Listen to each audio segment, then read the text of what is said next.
Let's see if I can make this work. What you have in front of you is a 1976 Dodge D200 club cab, long box, two-wheel drive. And the goal is to make her a 4x4.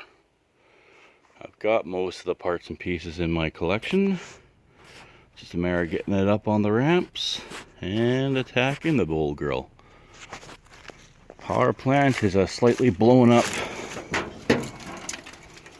360.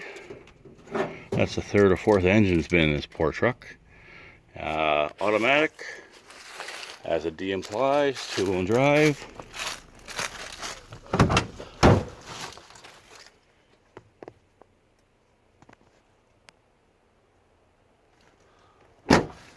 Nice new seats, freshly reupholstered, not much left of the floor.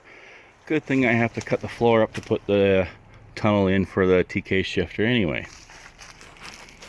And it's going to find itself up on the ramps. This should be hopefully first of a series of videos I want to do. And yeah, basically just filming this to give myself a little bit of incentive to actually do this. I've been dragging my butt on it for 5 years now, and yeah, hopefully this will be the first of the series.